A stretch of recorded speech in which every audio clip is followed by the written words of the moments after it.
Here's a cautionary tale, true story, unfortunately. And Miles is going to help us with some advice here at the end of this, so none of us can have this happen to us. Because to be honest, anybody can fall for this. And that is, let's be honest. There's some shady website companies out there, and there's a lot of people who just know that I need a website, and that's all they know. and so they get taken advantage by these companies. And Miles and we hear these kind of horror stories a lot, unfortunately. And I don't think it's the majority of the industry or anything like that. I mean, I think 90 plus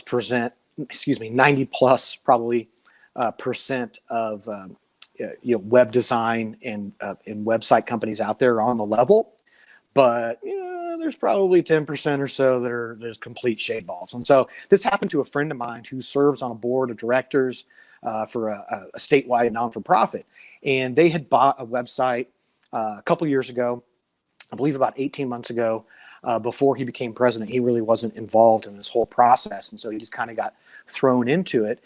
And, they were shopping around, they got some quotes, et cetera, and they took the cheapest one, which, should always kind of throw a red flag your way, that the cheapest option is not usually probably in your best interest. And so, they got a WordPress site. It only cost them $1,000. They even threw in a free hosting for a year. It sounded like, hey, this is a great deal. Let's take it and be done with it. Well, they, basically are now held hostage by this company who did their website. And, first it was, hey, you got to pay us $800 for an SSL certificate. Then it was, hey, we got to re-up your hosting. You got to pay us 5 years in advance, so we have you locked in our hosting. And then the latest thing, which he called me about yesterday, was he got an email from him saying, hey, it's time to update your domain. If you want, which is basically the name of your website, right? It's the address that your website lives on. Pretty important stuff, and most people are pretty attached to their domain name.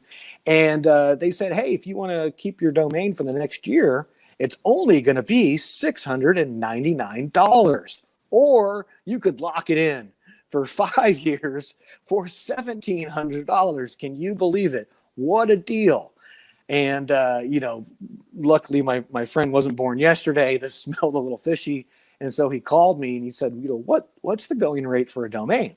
And now domain is simply supply and demand. And, there's one unique domain. And so there's limited supply. And so if there is a lot of demand, you could end up paying a whole lot of money for a domain. That actually could happen.